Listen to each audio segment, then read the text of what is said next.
Welcome to Lesson 1.1, What is Science? In this lesson, we will learn or state the goals of science, and we're also going to look at the steps used in scientific methodology. So let's get started.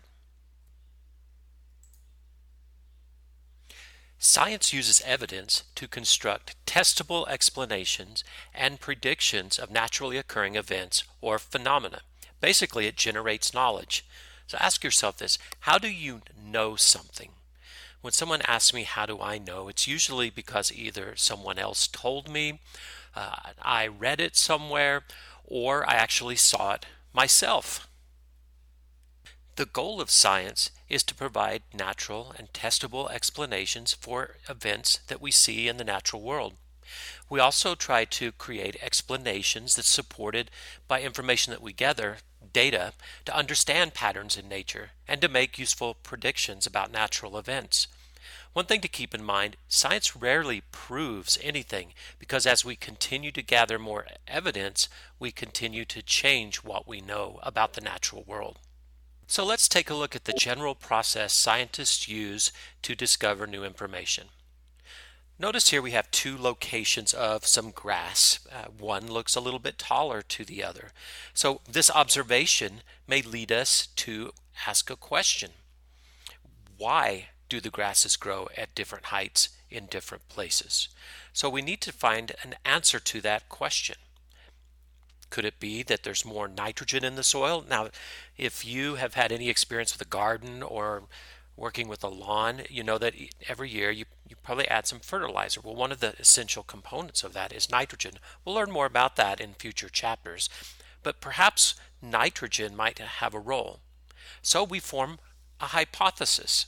Now, I just used information that I already knew. That's called an inference. That's trying to use information that we already know to provide an explanation.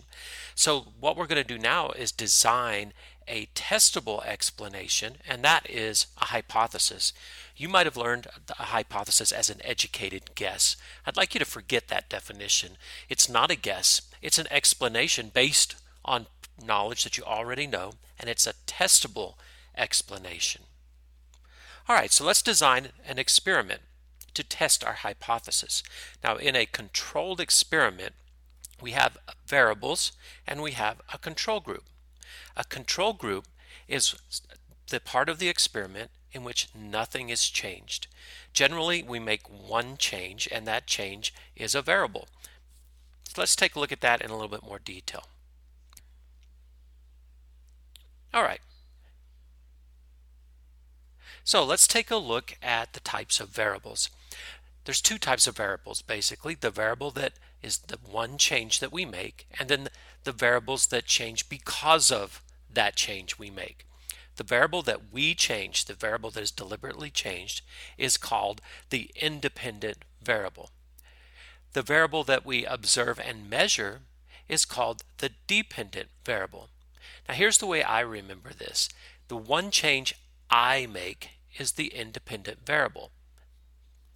That also kind of looks like a one.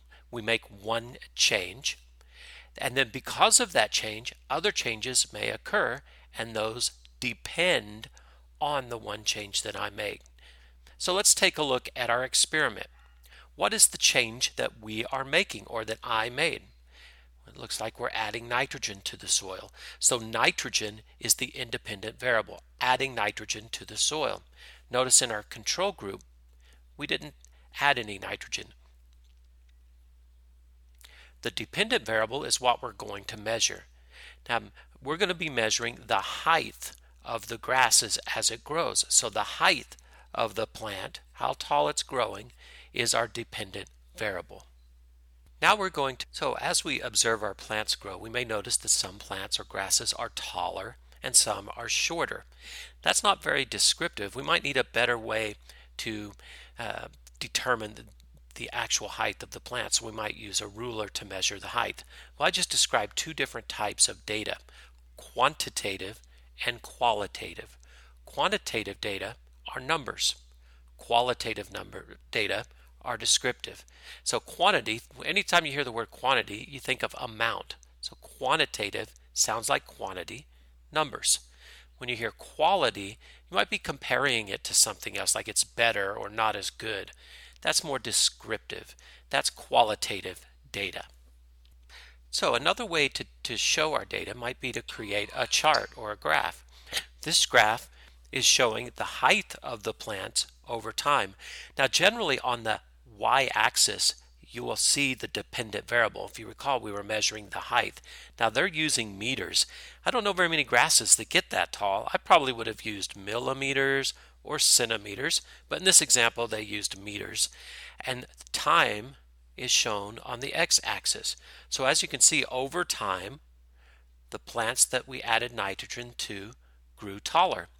So what we just did was analyzed our data. Often statistics are used to analyze data to see if there was a difference between our control group and our experimental group. So let's review what we just did. Now I want you to draw this in your notes. So as we go through this, go ahead and add this to your notes. So we started off with an initial observation that we saw some grasses were taller than the others. So we wanted to know why. Well, based on our knowledge of plant growth, we hypothesized that perhaps it had to do with the amount of nitrogen in the soil. So we conducted an experiment. We had some plants or some grasses that we made no changes to. That's our control group. And then we made one change to our experimental group. We added nitrogen. And then what we did was measured our dependent variable, which is height. We collected that data and we analyzed it. Now, sometimes your hypothesis, when you interpret it, doesn't turn out to be correct. So you might revise it, come up with a new hypothesis, conduct new experiments, and come up with new observations. Often a good hypothesis, when tested, results in more questions than answered. So we'll learn more about the scientific methodology in the upcoming lessons.